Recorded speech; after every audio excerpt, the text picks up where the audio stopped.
সেই আদিকাল থেকে মানুষ কখনো সত্যিকার অর্থে যুদ্ধে হারেনি, বরং প্রতিটি প্রজন্ম তাদের সংগ্রামের মধ্যে দিয়ে একটি নতুন ব্যাটেলফিল্ড প্রস্তুত করে গেছে পরবর্তী প্রজন্মের জন্য।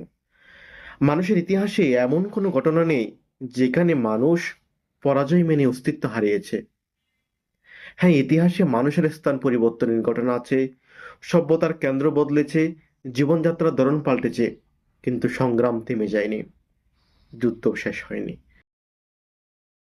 আজ আমি বা আপনি যে ব্যাটেলফিল্ডে দাঁড়িয়ে আছি, সেটি মূলত আমাদের পূর্বসূরিদের তৈরি করে যাওয়া মাঠ। আমাদের বাবা মা, দাদা দাদি কিংবা আরও আগের প্রজন্ম নিজেদের সামর্থ্য অনুযায়ী এ মঞ্চ প্রস্তুত করে গেছেন। এখানে শত্রু অনেকটা একই রয়ে গেছে, শুধু তার রূপ বদলেছে।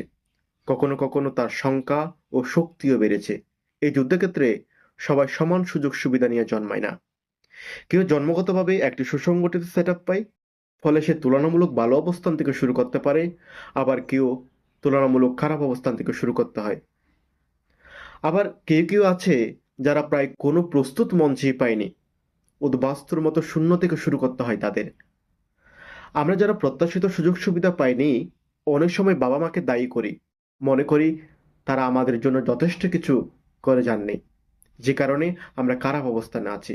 অন্যদের সুবিধাজনক অবস্থানের সঙ্গে নিজেদের তুলনা করে আমাদের মনে ক্ষোভ জন্মায়। কিন্তু বিষয়টিকে অন্য দৃষ্টিকোণ থেকেও দেখা দরকার। কারণ আমাদের বাবা মায়ের যুদ্ধ হয়তো আমাদের চেয়ে অনেক বেশি কঠিন ছিল। ব্যাটেলফিল্ডে কেউ ইচ্ছাকৃতভাবে খারাপ করতে চায় না, তবুও বাস্তবতার নানা সীমাবদ্ধতা, প্রতিকূলতা ও অদৃশ্য দুর্ভোগ অনেক সময় মানুষকে কাঙ্ক্ষিত ফলাফল থেকে দূরে সরিয়ে দেয়। এখন প্রশ্ন হলো, সেই দুর্ভোগগুলো কি?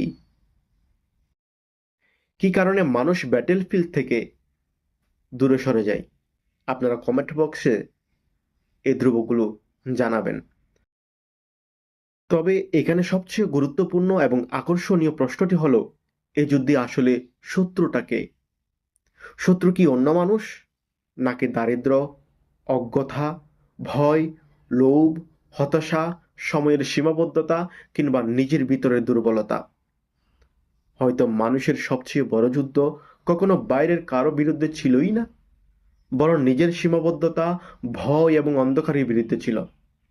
কিন্তু এখানে এক্স ফ্যাক্টর হলো, আমাদের শৈশবকে যারা সুন্দরভাবে গড়তে দেয়নি, নানাভাবে প্রতিকূলতা সৃষ্টি করেছে এবং প্রতিনিয়ত করে যাচ্ছে, যারা মানসিকভাবে এবং পারিপার্শ্বিকভাবে পিছিয়ে রাখতে চেয়েছে, তারাই প্রধান প্রতিপক্ষ। বিভিন্ন পার্সপেক্টিভে তাদের চিনে নিতে হয় এবং এমন ব্যাটেলফিল্ড তৈরি করতে হয় ও সাজাতে হয় যাতে পরবর্তী প্রজন্ম বা যোদ্ধায় সেখানে স্বাচ্ছন্দ্যে ব্যাটেল করতে পারে। এই ব্যাটেলফিল্ড তৈরি করার পিছনে নিজেরও কিছু গুরুত্ব রয়েছে। নিজের কাজকে সুন্দরভাবে করলে তবেই সুন্দর একটা ব্যাটেলফিল্ড তৈরি করা যায়, যেখানে নিজে এবং পরবর্তী প্রজন্ম এসে স্বাচ্ছন্দ্যে ব্যাটেল করতে পারবে।